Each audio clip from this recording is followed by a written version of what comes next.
Medical examiner Patricia Valdez documented 19 entry wounds on the body of Kyle Brennan, 43, warehouse supervisor. All shots entered from behind. The location was identified as Route 47 near Bakersfield, California, approximately 12 miles from city limits. Time of death was established as 23:47 on March 15, 2025. Internal Affairs Detective Althea Morrison arrived at 00:15 on March 16. Physical evidence included patrol vehicle tire marks, Brennan's Honda Accord with driver door open, body positioned 20 meters from vehicle. Patrol officers Daniel Crow, 48, and Trevor Walsh, 26, submitted initial report stating traffic violation stop for exceeding speed limit. Suspect fled during documentation check. Officers perceived threat and discharged weapons. No weapon was recovered from Brennan's body. Items found included car keys, cellular phone, wallet containing driver's license, and 2 credit cards. Morrison requested immediate review of dashboard camera recording from patrol unit. Recording showed stop initiated at 23:38. Brennan exited vehicle without resistance, hands visible throughout interaction. Crow approached, collected license, returned to patrol vehicle for database verification. Standard procedure required 40 to 50 seconds for system check. Recording captured Crow entering information, waiting for results, then freezing while viewing monitor screen for 32 seconds without movement. Morrison requested technical enhancement of recording. Database screen visible on enhanced footage displayed. Kyle Andrew Brennan, age 43, residential address in Bakersfield. Employment history notation from 15 years prior listed social worker position at Sunshine Children's Shelter. Crow remained motionless viewing this information. Walsh asked question, received no response. Crow then exited patrol vehicle and returned to Brennan's car. Forensic lip reader Denise Kwan analyzed enhanced footage. Crow's speech pattern indicated, "Brennan, Kyle Brennan, you worked at Sunshine Shelter 15 years ago." Brennan nodded, facial expression showing recognition and apprehension. Crow continued, "Remember the boy who drowned, Ethan Crow?" Brennan's expression shifted to visible alarm. His lips formed words. "I know, I was going to." Before Crow interrupted with raised voice. Kwan identified additional phrases. "You lied, 15 years, my son, Sean Maddox, I know you're meeting, what are you planning?" Brennan stepped backward, attempted verbal response, but Crow advanced with hand moving toward service weapon. Brennan turned and ran from scene. Direction of flight was away from both vehicles, no apparent destination. Crow drew weapon 3 seconds after flight began and discharged 11 rounds. Recording showed magazine reload with visible hand tremor, followed by 8 additional shots. Walsh simultaneously discharged 7 rounds. Total engagement time from first shot to Brennan falling was 20 seconds. Crow dropped to kneeling position beside patrol vehicle after final shot. Walsh approached body, confirmed absence of pulse, transmitted emergency call via radio. Crow remained stationary, with weapon on ground beside him for 4 minutes, until backup units arrived.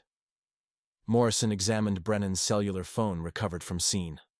Device showed most recent activity at 23:36. Text message sent to contact listed as Linda Brennan. "Driving home. Tomorrow everything changes. Finally doing the right thing. Love you all." Message contained no indication of awareness regarding traffic stop or intent to flee. Separate interrogations were conducted. Crow, 23 years service record, 3 commendations for duty performance, provided statement describing traffic violation stop, document verification, suspect sudden flight, perceived metallic object in hand, decision to use lethal force. Walsh, 2 years service, stated partner-initiated shooting. He followed protocol for backup officer. Realized no weapon present only after approaching body. Ballistic examination confirmed 11 cartridge cases matched to Crow's service weapon, 7 to Walsh's weapon. Total matched 19 wounds documented by medical examiner. Both weapons were seized as evidence. Morrison proceeded to Brennan residence, single-family home in middle-income neighborhood where Brennan lived with wife Linda, 41, registered nurse, and 2 children ages 15 and 17. Linda Brennan stated inability to explain husband's actions, described him as compliant with authority. No history of confrontation with law enforcement. Work office examination revealed desktop computer, employment records, psychology textbooks. Handwritten notebook on desk contained meeting log entries for community rehabilitation program participants. Name Sean Maddox appeared 4 times in a 3-week period. Most recent entry dated March 14, 2025. Tomorrow 10 o'clock, County Prosecutor Office, submit documents, request witness protection. Cannot delay anymore. Computer forensics analysis showed browser history from preceding 3 weeks. Multiple searches including witness protection criminal case, coercion false testimony statute limitations, reopening closed case procedures, free criminal defense consultation. Phone records revealed 3 calls to County Prosecutor Office. Most recent March 14th at 14:22. Duration 6 minutes, 11 seconds. Morrison subpoenaed call recording through Prosecutor Office. Audio confirmed Brennan's scheduled appointment for March 16th at 10 o'clock, stated possession of information regarding concealed criminal activity from 15 years prior, requested confidentiality protection. Assistant prosecutor confirmed appointment was documented in official calendar. Device contained multiple voice memo recordings. Recording dated March 12, 2025. Captured background noise consistent with commercial establishment. Brennan's voice with elevated stress indicators. Sean Maddox confessed to killing a child 15 years ago during conversation today. I was forced to give false testimony then. They threatened me with negligence charges and termination. I have to fix this now even if I lose everything. Final recording made March 15th at 18:30. Audio analysis indicated vehicle interior. Going to prosecutor office tomorrow morning. Scared. That boy's father deserves to know the truth. Ethan Crow deserves justice even after 15 years. Morrison cross-referenced name Ethan Crow in county database. Records showed death certificate dated July 22, 2010, age 8. Incident location Sunshine Children's Shelter Group activity. Cause of death listed as accidental drowning. Father identified as Daniel Crow, employed Bakersfield Police Department. Identical Daniel Crow who discharged 11 rounds into Kyle Brennan 9 hours earlier. Morrison retrieved archived case file from county records facility. Investigation had been classified closed within 5 days of incident. Lead investigator listed as Detective Marcus Townsend, retired 2019. Case conclusion. Accidental death, insufficient supervision, no criminal activity indicated. Anonymous communication arrived at Morrison's office March 16th via standard mail. Printed document on plain paper, no identifiable markings. Detective. Brennan was not guilty. Investigate who forced his silence 15 years ago. Sunshine Shelter Director. Richard Holmes. City Children's Development Fund. They buried the truth to preserve funding. Document contained no signature or return address. Forensic analysis found no fingerprints or DNA evidence. County archives contained investigation file folder, 23 pages total documentation. Incident date July 22, 2010. Location identified as Miller River Recreational Area, Kern County, California. Sunshine Children's Shelter organized supervised outing, 8 children participants, 2 adult supervisors. Social worker Kyle Brennan, 28 at time, 6 months employment duration, and facility administrator Janice Cole, 52 at time. Incident report documented Ethan Crow, 8, went missing during swimming activity. Body located 23 minutes later approximately 200 meters downstream. Resuscitation attempts unsuccessful. Official determination. Accidental drowning. Inadequate supervision cited as contributing factor. Kyle Brennan's recorded statement. Departed group briefly to retrieve first aid supplies from vehicle. Estimated absence 5 to 7 minutes. Returned to find Ethan missing from group. Initiated immediate search protocol. Janice Cole's statement corroborated timeline. Confirmed her position near remaining children. Stated no direct observation of Ethan entering water. Child witness statements were minimal. Parents provided written confirmations. Children saw nothing unusual. Investigation concluded 5 days after incident with recommendation for enhanced supervision protocols during facility outings. No site examination by forensic specialists documented. No detailed witness interviews conducted. No analysis of river current patterns or victim's swimming capability assessment performed. File included supplementary complaint submitted by Daniel Crow 1 week after incident closure. Complaint demanded case review, cited inconsistencies in witness statements, requested separate interviews with child witnesses without facility administration present. Resolution notation dated August 3, 2010. Reviewed, insufficient grounds for reconsideration, case permanently closed. Signature indicated Detective Marcus Townsend, Bakersfield Police Department. Morrison located Townsend at residential care facility in Bakersfield, age 72, documented cognitive decline. When presented with case materials, Townsend reviewed documents for extended period, then stated inability to recall specific details. Morrison questioned rapid case closure and dismissal of father's complaint. Townsend responded, was instructed not to expand investigation. Shelter received municipal funding. Scandal could result in program termination, affecting dozens of children. Was told incident was accidental, no reason to investigate further. When asked who provided these instructions, Townsend declined further comment and requested Morrison leave. Financial records from 2010 showed Sunshine Children's Shelter received primary funding from City Children's Development Fund. Annual budget allocation $2.3 million for 3 county facilities. Fund chairman identified as Vincent Ashford, former city council member, currently retired from public service. Any public scandal involving child fatality at funded facility would trigger mandatory review, potential funding suspension, possible program termination. Facility director Richard Holmes possessed clear motive for rapid incident resolution without extended investigation. Morrison located Holmes at residence in Westwood District. Property value assessed at $1.8 million. Retired with government pension benefits. Morrison arrived unannounced, presented credentials, requested discussion regarding Ethan Crow death investigation. Holmes attempted to close door. Morrison stated, Mr. Holmes, Kyle Brennan is deceased. Shot by Ethan Crow's father. Before death, he scheduled prosecutor meeting to disclose truth about events 15 years ago. I can obtain warrant for all your records, or you can provide statement now. Holmes permitted entry, remained silent 3 minutes before responding. Statement recorded by Morrison. I was protecting the facility. Public scandal would destroy everything we built.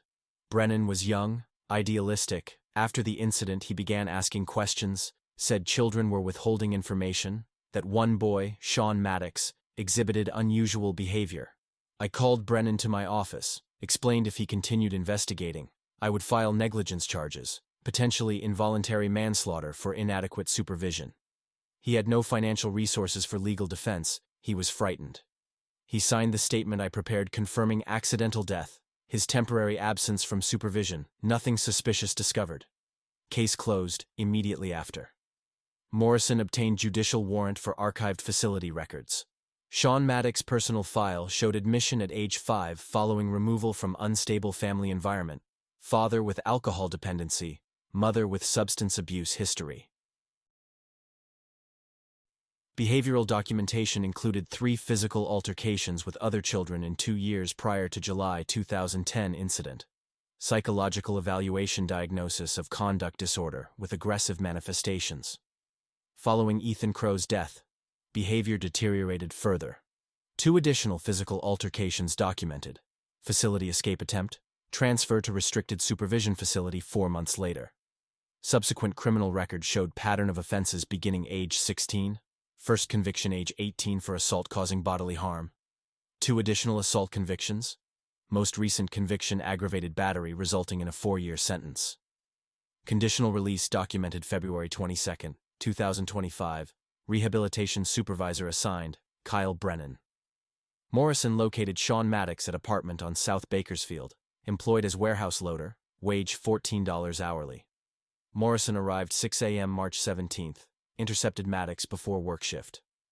Sean Maddox, 27, muscular build, visible tattoos on forearms and neck, facial scarring above left eye. Morrison identified herself, stated investigation into Kyle Brennan death required information about recent meetings. Maddox confirmed awareness of Brennan's death, agreed to provide statement at current location rather than police facility. Statement recorded by Morrison. I killed that boy, Ethan. I was 12. I was angry. He irritated me. We were swimming. I grabbed him, pushed him underwater, wanted to frighten him. He struggled. I held him down, held until he stopped moving. Then I got scared. Swam away. Surfaced in different location. Claimed I wasn't swimming near him. Everyone concluded he drowned accidentally. Morrison asked if Brennan knew at time of incident. Maddox stated, "Not initially." He suspected something, asked questions, then suddenly stopped asking, and provided testimony it was accident. I thought I was safe. 3 weeks ago, I attended scheduled supervision meeting and recognized him as same Brennan from shelter.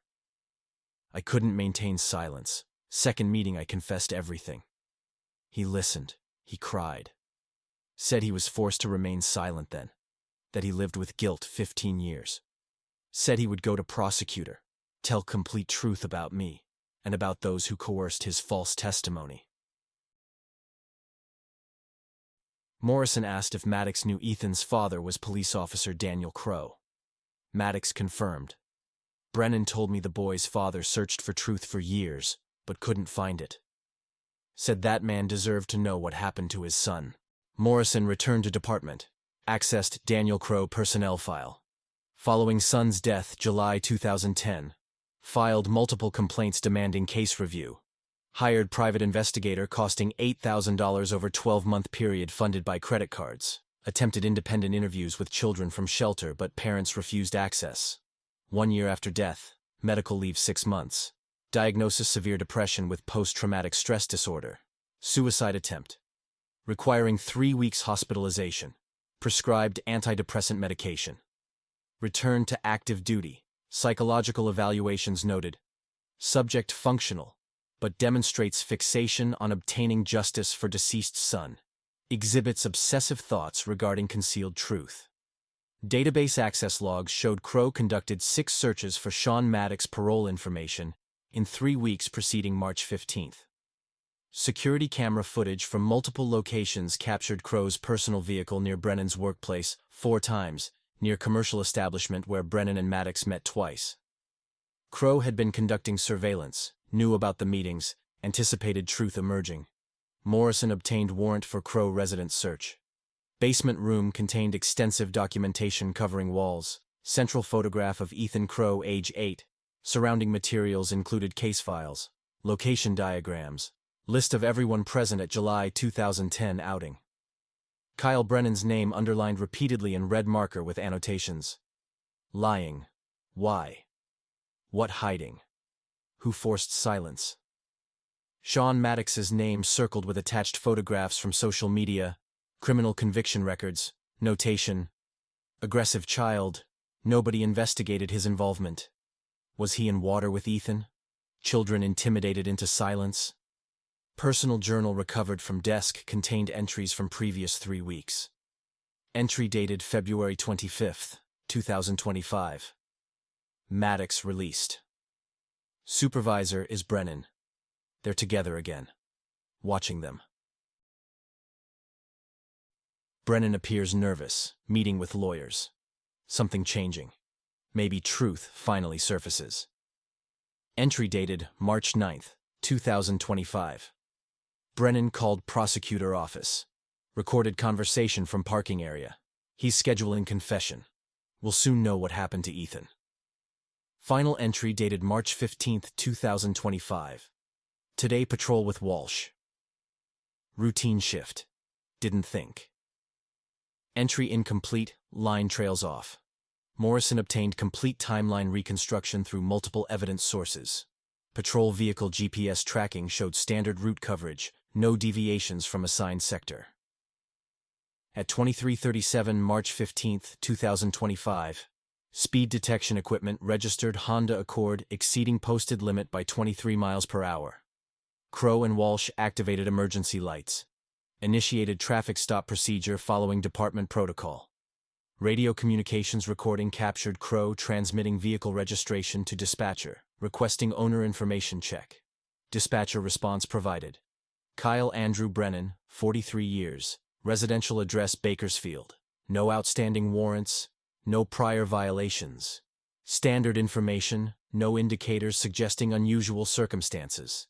Dashboard camera recorded complete interaction.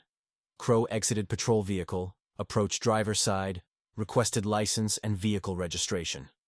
Brennan complied immediately. No resistance or hesitation documented. Crow returned to patrol vehicle with documents, entered information into mobile data terminal for verification. Standard database check required 40 to 50 seconds processing time. Technical analysis of enhanced dashboard recording showed terminal screen clearly visible. Search results displayed. Kyle Andrew Brennan. Date of birth consistent with license, current address, employment status. Additional field labeled previous employment history showed social worker, Sunshine Children's Shelter, dates of employment 2009 through 2011. Recording captured Crow staring at screen 32 seconds without movement. Walsh visible in frame asking question, no response from Crow. Crow then opened door, walked back toward Brennan's vehicle with noticeably altered body language, rigid posture, deliberate movements. Forensic audio enhancement and lip-reading analysis by certified specialist Denise Kwan provided dialogue reconstruction. Crow approached driver window, leaned forward, speech pattern indicated.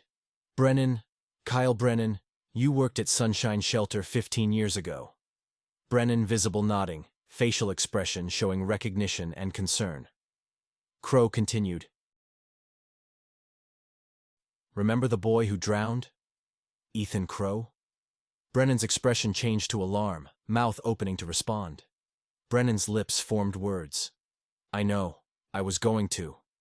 Interrupted by Crow's raised voice. Kwan identified additional phrases from Crow. You lied. 15 years, my son. Sean Maddox, I know you're meeting. What are you planning? Hiding again? Brennan stepped backward, hands raised in placating gesture, attempted to explain but Crow advanced, right hand moving toward holster. Brennan turned and fled. Direction of flight away from both vehicles, no tactical destination, pattern consistent with panic response rather than calculated escape. Recording showed Crow remaining stationary 2 seconds, then drawing service weapon while shouting commands to stop. Brennan continued running, no response to commands. First shot fired 3 seconds after flight initiated. Crow discharged 11 rounds rapidly, emptied magazine, conducted reload while moving forward. Recording captured magazine falling, Crow retrieving it, completing reload with visible hand tremor, firing 8 additional rounds. Walsh simultaneously drew weapon, discharged 7 rounds, body language suggesting reactive response to partner's actions rather than independent threat assessment. Total time from first shot to Brennan falling. 20 seconds. Brennan struck by 19 rounds, all entering from posterior. Medical examiner confirmed death within 2 minutes from massive blood loss, multiple organ damage. No weapon, no threatening object found on body or within 50 meters of incident location. Crow stood motionless after final shot, weapon lowered, staring at body. Walsh ran to body, checked for pulse, immediately transmitted emergency call via radio requesting medical response and supervisor. Crow dropped to kneeling position beside patrol vehicle, placed weapon on ground.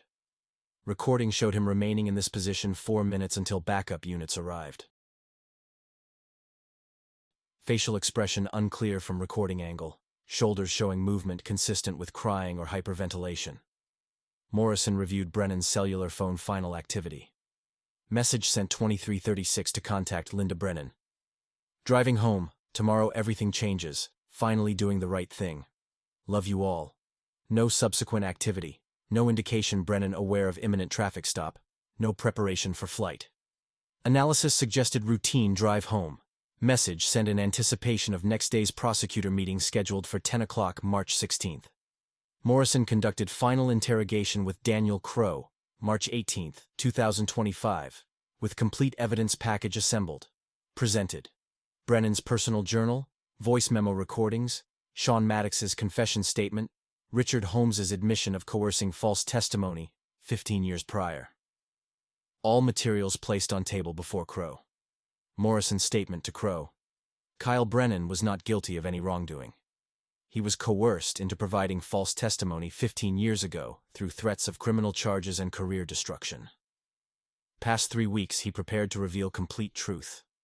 March 16th at 10 o'clock, he had confirmed appointment at county prosecutor office where he intended to disclose everything. Sean Maddox killed your son. Shelter director Richard Holmes forced him to give false testimony. Entire truth you searched for 15 years. You killed him 12 hours before he would have given you the justice you sought.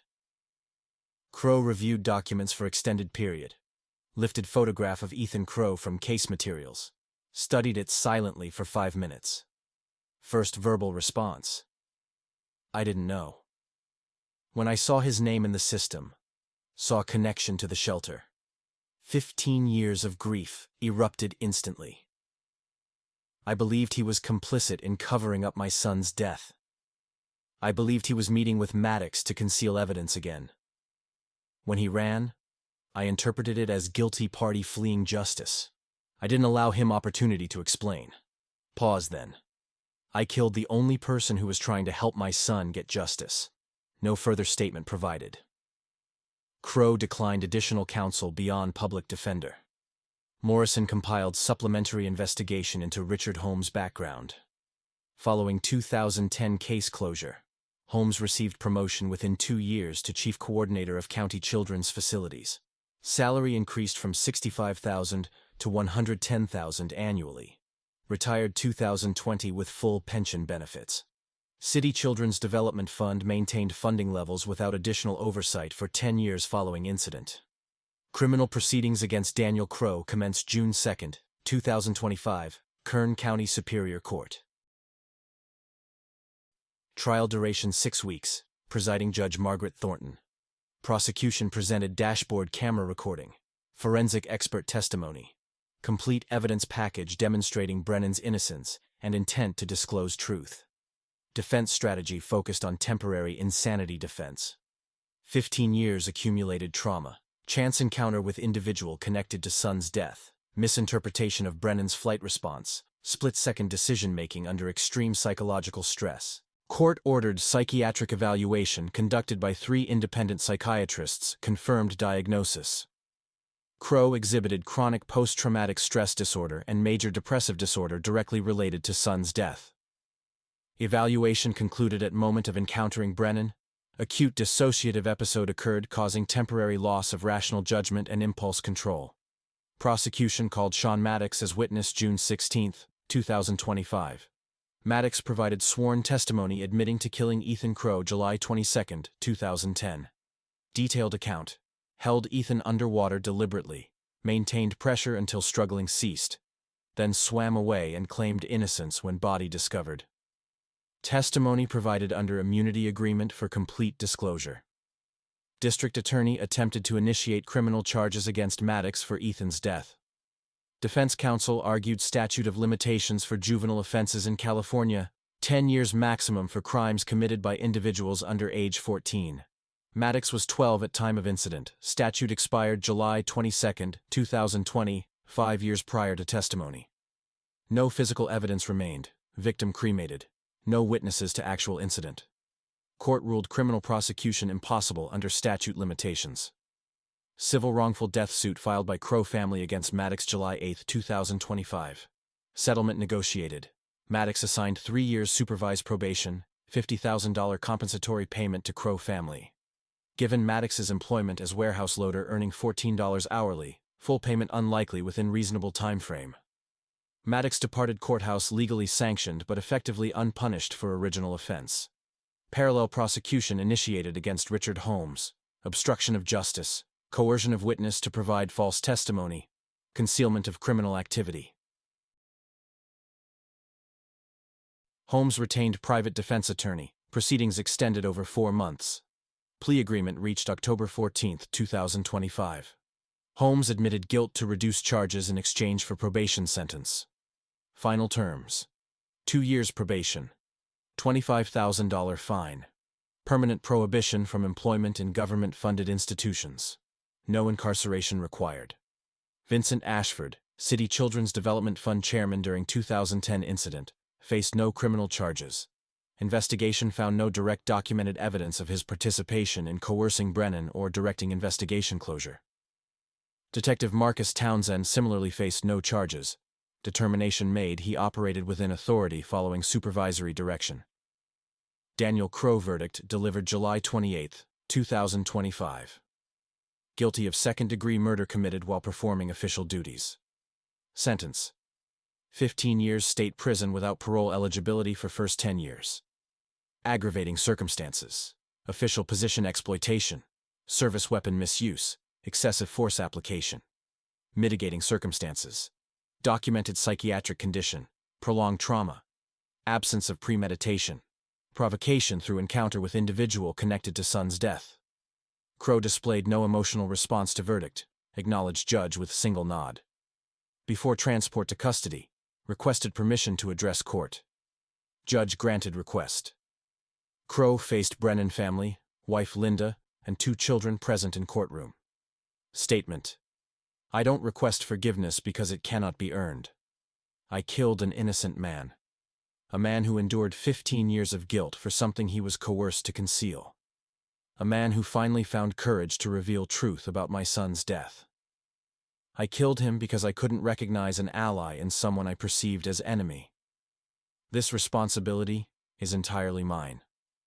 Addressed judge: 15 years I pursued justice for Ethan. Now I have created injustice myself. This irony is what I deserve. No additional statement provided. Trevor Walsh, partner who discharged 7 of 19 total rounds, submitted resignation from Bakersfield Police Department before internal affairs investigation completion. Testimony to district attorney: followed senior partner's lead, did not understand situation, fired reflexively based on perceived threat. Criminal charges not filed against Walsh. Determination made he acted according to perceived immediate danger. Primary responsibility belonged to Crow, who created situation.